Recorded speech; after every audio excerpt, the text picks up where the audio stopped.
That better, honey? Yeah. What in the world's all in the yard? Very good football player. Stacy's a good baseball player. Rodney Reynolds played with him. Joel Cleveland played with him. Joel, he was average. Rodney was good. Dwayne Handy was an awesome baseball player. Y'all know any of these people he's talking about? Y'all have heard of them? I've heard of them. Yeah. You play ball too, don't you? Yeah. I can tell. Yeah, You I too. see a lot of stuff you did post on y'all. Y'all have to. When he posts on Facebook, y'all, I look at it when he posts stuff on Facebook, y'all. But they was a good ball player. They had the best team in the league for. Where y'all go to school? Hell, 3 years, 3 or 4 years. I go to Covenant College. It's in Chattanooga, Tennessee. It's in Georgia. It's on Lookout Mountain. Yeah. Ruby Falls. Oh, okay. Right outside Alabama. Alabama. It's my first year. Freshman. Goes to Alabama. No, it's right on the other side of Alabama line. Alabama used to have a pretty good baseball. I mean, up there by Ruby Falls. Yeah, I'm by Ruby Falls. Yeah. Okay. He goes to University of Alabama. Oh, okay. Well. That's Start watching. I ain't Okay. watched baseball in years. Since you going down there, I started watching some of the baseball games. Because one of my friends, his son, he's a guy named Pope. His son goes to Duke, and I told him I start watching some of the Duke games. So his son could start playing football at Duke. I told him Well, how you been doing? I'm fantastic. I've not had a bad day in years. Shit. I wish I could. Yeah, me neither. Oh, well, life's good. You know what? Whatever comes the way, we handle it. You know, because you're gonna get shit handed to you all the time. Oh, don't I know? That's in your son's name. I want that. I wanted to give that to you since you guys start. You said you started. Well, that will buy him flowers. It'd be something for him. Good. For him. Well, good. I hope mean, it does something. I've been. If I have to go put rhinestones on his headstone, I will. Well, good. Good. No, he had cancer when he was 8. Really? Yes, he was 8 years old, had lymphoma. We almost lost him, and I told him I cried and lost 30 pounds and went through all kind of stuff. And well, I've lost about 50. It's been been 10 years now, and he grew up healthy. Gonna be down in Alabama, so if you want to go see an Alabama baseball game with me, he'll be one of the better pitchers this spring. Got drafted out of high school, and she was an all-conference, all-region softball player up in Chattanooga last year. Yeah, I can tell she's a softball player. I got them both down here after meeting their mom while I was in Pennsylvania, so I'm glad. how you spread your time out with going to both places. That's exactly what I do. I hit her. That's his life. Him. That's it. I that is your life. I don't have a life but that. I told you, you have kids, we lose our identity. They don't know our names no more. 100%. There we go. 100%. Our day's over. We just old parents now. Now they're leaving. I got an empty nest, so I don't know what I'm gonna do. I don't. No grandkids. Not yet. They're the only 2, so I ain't got any grandkids yet. Well, so I'm hoping they hold off a little bit. How long have you been empty nesting? Right now, he just left high school. Well, so it'll be the first year. Be prepared. That's what I'm It's a feeling.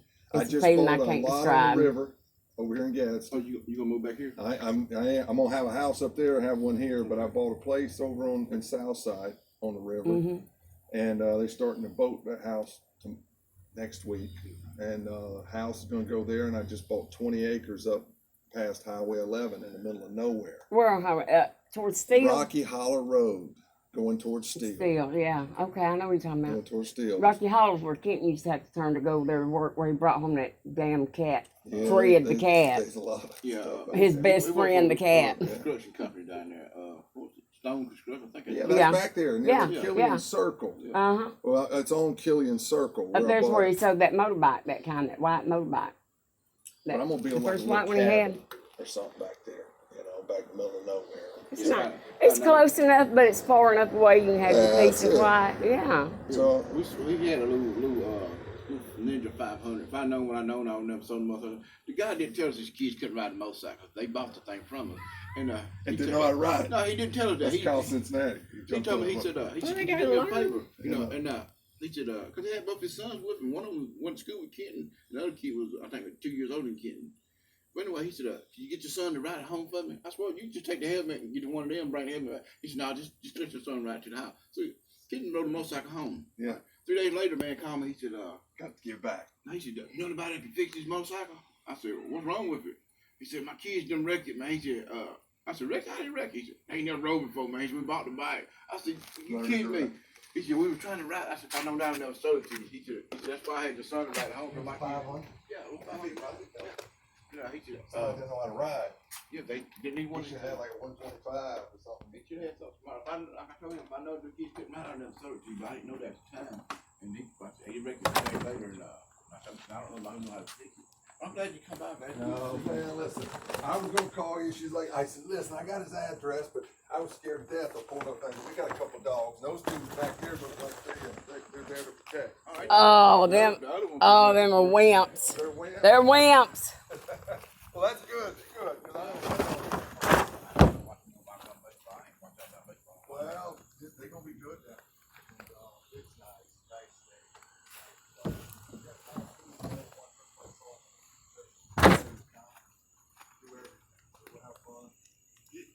Tell Joel, the three of us that go up and have a nice steak dinner. I'm not calling him. Call him. You tell him I steak. He's gonna be pissed I stopped by and saw you, because I keep telling him, Joel, I'm gonna stop by and see you, I swear. Good to see you, man. I'm glad you going down there. Oh, you're gonna have trouble with her.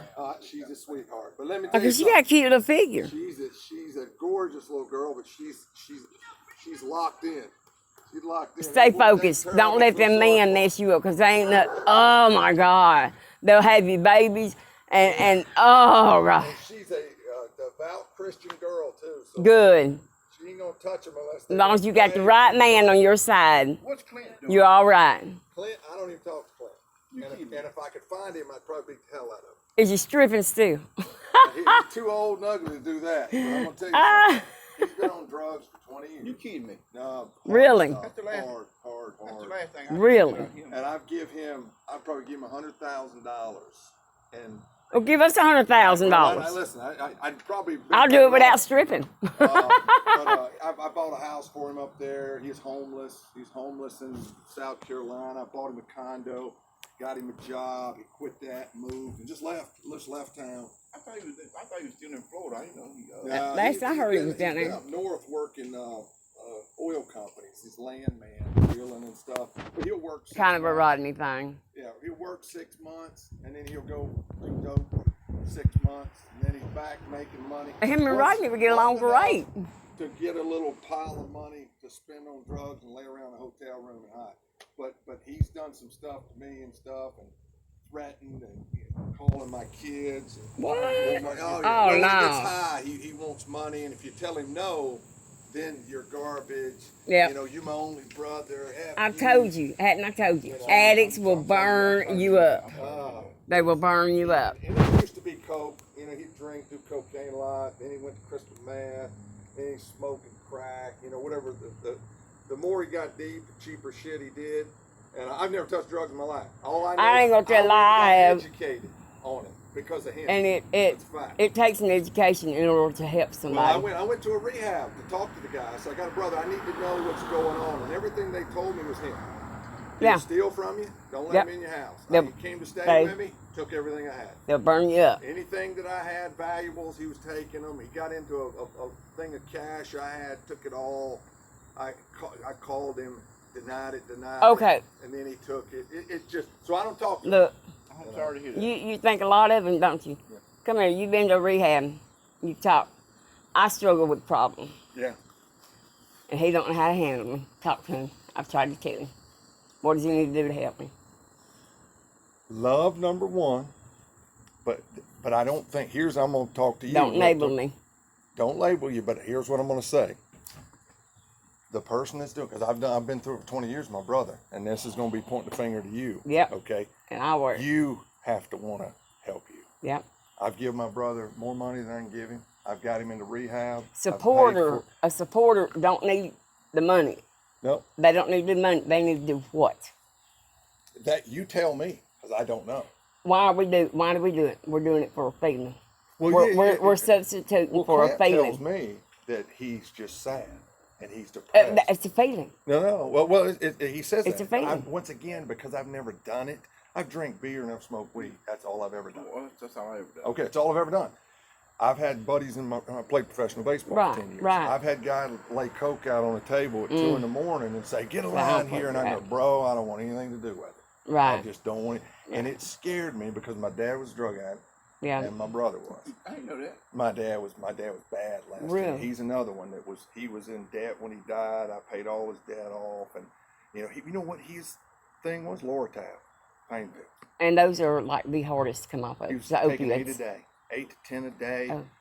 Getting as soon as he got his check, he was up in Aniana. I went and found the doctor up there that was giving them to him. Aniana. A damn primary care doctor was giving him 50, 60 a week, with no script. So I went up there and told him I work. They're with a the lot drug of dealers. They're just They legalized. are They I are work with them. legalized and drug that's what I dealers. sell. I sell medical implants. So I'm in the operating room with Right, surgeons all the right. time. And every one of them said, "Man, there's doctors out here writing no script, knowing when they come to the damn office begging for no script. They know they're hooked. Yeah. In order to get them help on it." But my dad was bad. I stopped talking to my dad 10 years. And then when he got sick and was going to die, I came down here. We sat for a month together, and we cried and we hugged. And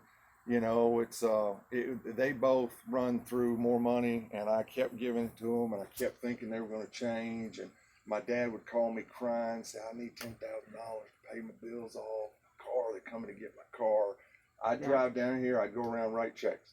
I'd write checks, and I'd get them all square. I'd go back to Pennsylvania. There's not enough money He'd for it. call me for a 6 hard months addict. later. There's They coming to get my car again. He went over and mortgaged the damn title again. Got a loan against it. Did the same shit. And so I said, "Listen, I ain't doing shit anymore. You piece of shit. If we had the money you had, hell, we'd do it for you." I said, "I've fucking done it 5, 6 times. How many fucking Too times do you much. guys want me to keep doing it?" And Right. it was a circle.